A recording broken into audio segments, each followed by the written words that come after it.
નમસ્કાર મિત્રો, હું રાજેશ ભાસ્કર આપ સૌનું યુટ્યુબમાં આપણી આ ચેનલ પર સ્વાગત કરું છું.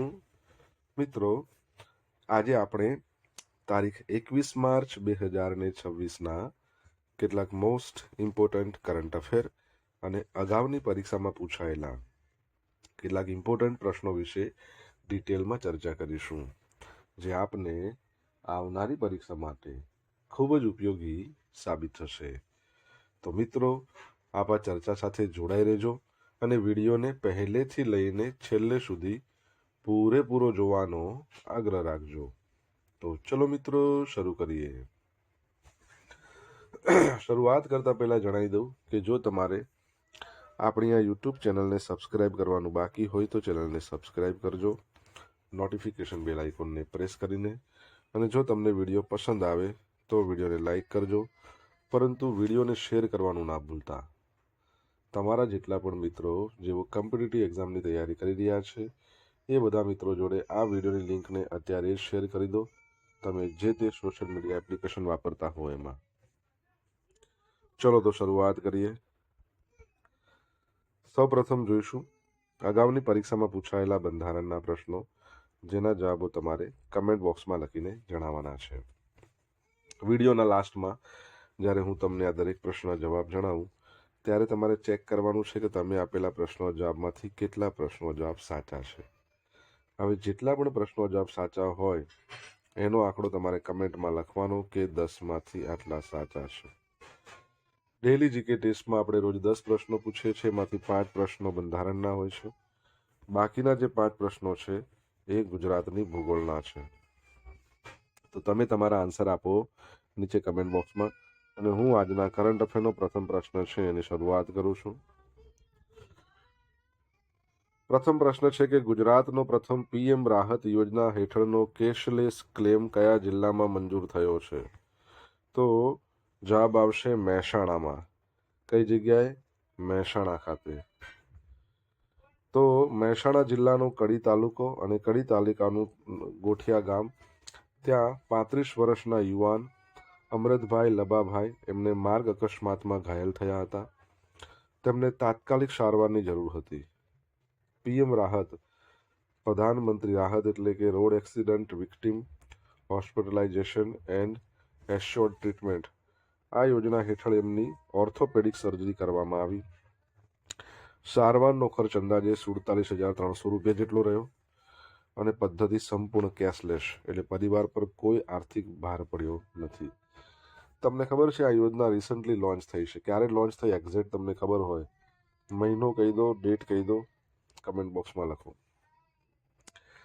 પીએમ રાહત યોજના ભારત સરકારના માર્ગ પરિવહન અને હાઈવે મંત્રાલય તથા નેશનલ હેલ્થ ઓથોરિટી દ્વારા સંયુક્ત રીતે અમલમાં મૂકવામાં આવી છે. ગોલ્ડન અવર ટ્રીટમેન્ટ, અકસ્માત બાદના પ્રથમ 7 દિવસ સુધી તાત્કાલિક સારવાર, મર્યાદા વધુમાં વધુ 1.5 લાખ રૂપિયા સુધી નિઃશુલ્ક સારવાર થાય છે. સારવારના પ્રકાર મુખ્યત્વે ટ્રોમા, સર્જિકલ, ગંભીર ઇજાઓ. કોને લાભ મળે? તો ભારતના નાગરિકો હોય તેમજ ભારતની મુલાકાતે આવેલા જે વિદેશી નાગરિકો હોય ને એમને પણ આ યોજના હેઠળ આવરી લેવામાં આવ્યા છે. ટેકનોલોજી, આ પ્રક્રિયા જે આપણું હાઈવે મંત્રાલય છે એના ઈડર એપ્લિકેશન અને નેશનલ હેલ્થ ઓથોરિટી છે એના ટીએમએસ પોર્ટલ સાથે સંકલિત કરે છે, જે તેને એક ઝડપી અને પારદર્શક બનાવે છે. ઓકે, આગળ વધીએ. દર વર્ષે આંતરરાષ્ટ્રીય વન દિવસ ક્યારે મનાવવામાં આવે છે? આજનો દિવસ એટલે 21મી March, international day of forest.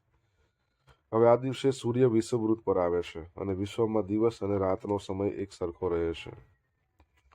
આ દિવસથી વસંત ઋતુનું આગમન થાય છે. વિશ્વના અનેક ભાગોમાં આ દિવસનો આરંભ જમીન, જ્યોત અને ઝાડના પૂજનથી થાય છે.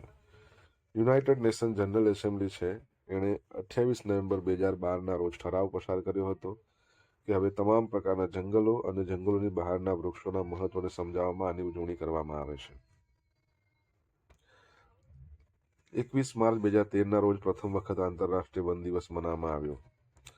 ગુજરાતમાં 1949માં કનૈયાલાલ મુનશીએ લોકોને વન મહોત્સવ કાર્યક્રમ આપ્યો હતો. રાષ્ટ્રીય વન નીતિ મુજબ ભૌગોલિક વિસ્તારના 33% વિસ્તારમાં વન હેઠળ હોવો જોઈએ. 2026ની થીમ છે ફોરેસ્ટ એન્ડ ઇકોનોમીઝ. તમને ખબર છે ગયા વર્ષે આપણું 24મા નંબરનું સાંસ્કૃતિક વન બન્યું ખેડા જિલ્લામાં. શું નામ છે? કમેન્ટમાં લખો. મિત્રો, વિશ્વ કવિતા દિવસ પણ છે. દર વર્ષે 21મી માર્ચના રોજ મનાવવામાં આવે છે. તો યુનેસ્કો છે ને, United Nations Educational, Scientific and Cultural Organization, એના દ્વારા 1999માં કાવ્યાત્મક અભિવ્યક્તિ દ્વારા ભાષાકીય વિવિધતાને ટેકો આપવાના હેતુથી અને જે લુપ્ત થતી ભાષાઓ હોય ને એને સાંભળવાની તક વધારવા માટે આની ઘોષણા કરવામાં આવી હતી. આનો હેતુ સમગ્ર વિશ્વમાં કવિતાના વાંચન, લેખન, પ્રકાશન અને શિક્ષણને પ્રોત્સાહન આપવાનો છે. બરાબર છે. યુનેસ્કોની વાત આવી છે, તમારા માટે પ્રશ્ન છે કે યુનેસ્કોની સ્થાપના તો 1945માં થઈ, હેડક્વાર્ટર પેરિસમાં છે. એના ડિરેક્ટર જનરલનું નામ તમારે જણાવવાનું છે કમેન્ટમાં લખીને. આજે વિશ્વ ડાઉન સિન્ડ્રોમ દિવસ પણ છે. તો વિશ્વ ડાઉન સિન્ડ્રોમ દિવસ દર વર્ષે 21મી માર્ચે વૈશ્વિક સ્તરે મનાવવામાં આવે છે. ડાઉન સિન્ડ્રોમ ધરાવતા લોકોના અધિકારો, સમાવેશ, સુખાકારી એના માટે જનજાગૃતિ વધારવા માટે સૌ પ્રથમ વખત 2012માં યુનાઇટેડ નેશન્સમાં દિવસ મનાવવામાં આવ્યો હતો. ડાઉન સિન્ડ્રોમનું કારણ બને છે કે આપણું 21મા નંબરનું રંગસૂત્ર એમાં ત્રિપુટી એટલે કે ટ્રાયસોમી અને એની વિશિષ્ટતા દર્શાવવા માટે માર્ચનો 21મો દિવસ એટલે 3જો મહિનો અને 21મો દિવસ પસંદ કરવામાં આવ્યો છે. તમને ખબર હોય તો આ રીતે જ આપણે પાઈ દિવસ મનાવીએ છીએ. કઈ તારીખે તમે જણાવો. ડાઉન સિન્ડ્રોમ એક એવી સ્થિતિ છે જેમાં બાળક વધારાના 21મા રંગસૂત્ર સાથે જન્મે છે.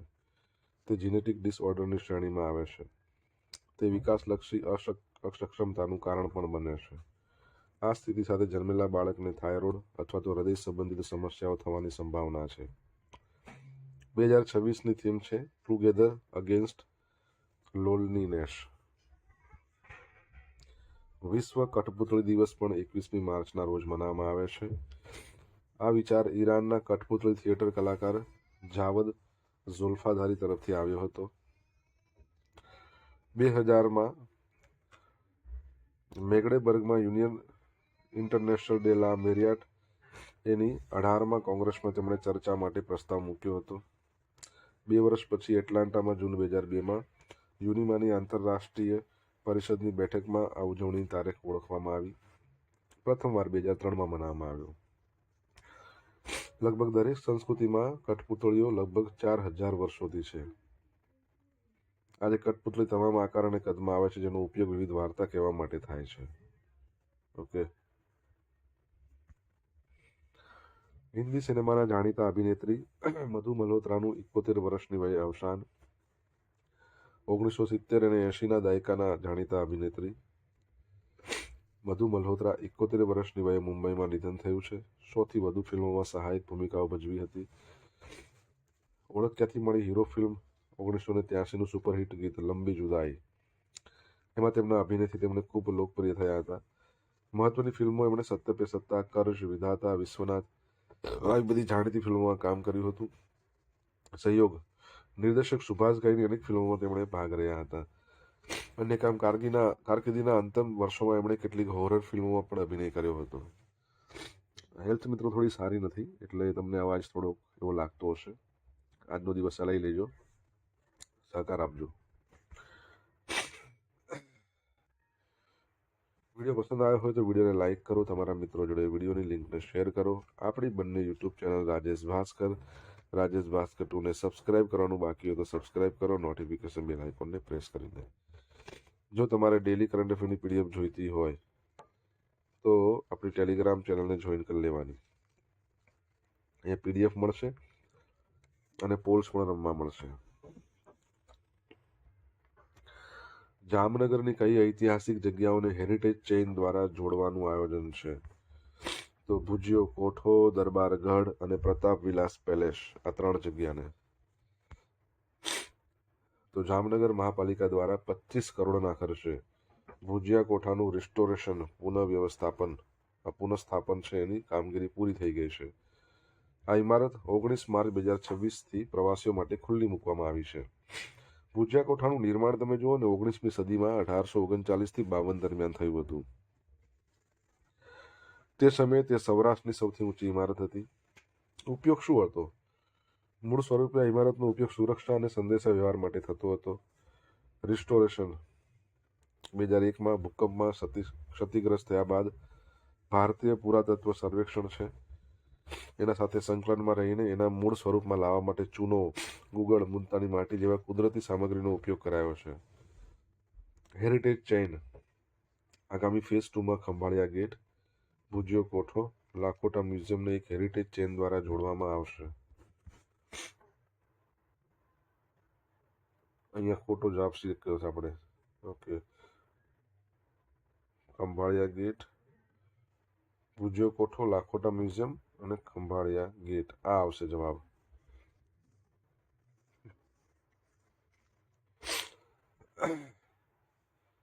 ઓકે, આ નહીં આવે. પીડીએફમાં ચેન્જ કરી દઈશ. વડાપ્રધાન નરેન્દ્ર મોદીએ તમિલનાડુના કયા શહેરમાં 5,600 કરોડ રૂપિયાના પ્રોજેક્ટનું લોકાર્પણ કર્યું? તો તિરુચિરાપલ્લીમાં. તો વડાપ્રધાને તમિલનાડુના તિરુચિરાપલ્લીમાં 5600 કરોડ રૂપિયાથી વધુના વિકાસ કાર્યોની ભેટ કરી. તેમના દ્વારા શરૂ કરવામાં આવેલા મુખ્ય પ્રોજેક્ટ્સ જોઈ લઈએ. એક તો છે ગેસ વિતરણ નેટવર્ક. નીલગિરી અને ઈરોડ જિલ્લામાં 3,700 કરોડના ખર્ચે સિટી ગેસ ડિસ્ટ્રીબ્યુશન આ નેટવર્કનો શિલાન્યાસ કરાયો છે. આનાથી 9 લાખ ઘરોને પાઇપ્ડ નેચરલ ગેસ પીએનજી મળશે. લ્યુબ બ્લેન્ડિંગ પ્લાન્ટ ચેન્નઈમાં ઇન્ડિયન ઓઇલનો વિશ્વનો સૌથી મોટો લ્યુબ્રિકન્ટ બ્લેન્ડિંગ પ્લાન્ટનો એક પ્લાન્ટ રાષ્ટ્રને સમર્પિત કર્યો. ગ્રામીણ રસ્તાઓ પ્રધાનમંત્રી સડક યોજના હેઠળ 370 કિલોમીટર લાંબા રસ્તાનું ઉદ્ઘાટન પણ કર્યું છે. આ ઉપરાંત Gangaikonda Cholapuram bypass UNESCO heritage site છે. પ્રસિદ્ધ ગગાઈકોંડા ચોલાપુરમ મંદિર છે ને ત્યાં ટ્રાફિક ઘટાડવા માટે પણ નવા હાઈવે બાયપાસનો શિલાન્યાસ કર્યો છે. રેલવે સેવાઓ નાગરકોઇલ, કોઇમ્બતુર, રામેશ્વરમ એને જોડતી નવી ટ્રેન સેવાઓને પણ લીલી ઝંડી મળી ગઈ છે. ઓકે, તમિલનાડુની વાત આવી છે તો તમને ખબર છે કે એના ગવર્નર નવા આવ્યા છે. આપણે આગલા પ્રશ્નમાંથી એક પ્રશ્ન પૂછવાનો હતો તમને. ભુજિયા કોઠાનો ઉપયોગ કોમ્યુનિકેશન માટે થતો હતો ને? કોમ્યુનિકેશન મિનિસ્ટર કોણ છે આપણા કેન્દ્રીય એ પણ જણાવો. અને તમિલનાડુના નવા ગવર્નર સીએમ તો એમ કે સ્ટાલિન છે એ જણાવો. ભૂમિકા શ્રેષ્ઠ નેપાળના પ્રથમ ટ્રાન્સજેન્ડર મહિલા સાંસદ બન્યા છે.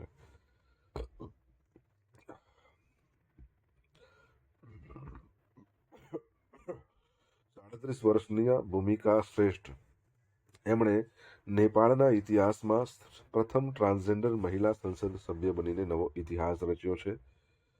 દક્ષિણ એશિયામાં હાંસિયામાં ધકાઈ ગયેલા સમુદાયોને સમાવેશ તરફ આ એક મોટું ડગલું માનવામાં આવે છે. કયો છે રાષ્ટ્રીય પક્ષ એમનો? રાષ્ટ્રીય સ્વતંત્ર પાર્ટી. એ હેઠળ પ્રમાણસર દ્વારા સાંસદ તરીકે ચૂંટાયા છે. પૃષ્ઠભૂમિ જોઈએ તો ભૂમિકા શ્રેષ્ઠ લાંબા સમયથી એલજીબીટીક્યુ સમુદાયના કાયદાકીય અધિકારો અને સામાજિક સ્વીકૃતિ માટે કામ કરી રહ્યા છે. 2025માં નેપાળમાં થયેલા ભ્રષ્ટાચાર વિરોધ પ્રદર્શનો અને ત્યારબાદ સત્તામાં આવેલા સુધારાવાદી નેતૃત્વને કારણે લઘુમતી સમુદાયોને શાસનમાં સ્થાન મળ્યું છે. નેપાળમાં એલજીબીટીક્યુ અધિકારો. નેપાળે 2013માં નાગરિકતાના દસ્તાવેજમાં ત્રીજી જાતિ થર્ડ જેન્ડરની ઓળખ આપી અને 2023માં નેપાળની સુપ્રીમ કોર્ટ છે ને એણે સમલૈંગિક અને ટ્રાન્સજેન્ડર લગ્નોની નોંધણીની મંજૂરી આપી દીધી છે. તો એ યાદ રાખજો. બરાબર છે. તમને ખ્યાલ હોય તો આપણે અગાઉ ભણી ગયા છીએ ભારતમાં પણ પ્રથમ ટ્રાન્સજેન્ડર એમએલએ બન્યા છે મધ્યપ્રદેશમાં. નામ તમને ખ્યાલ હોય તો જણાવી શકો છો.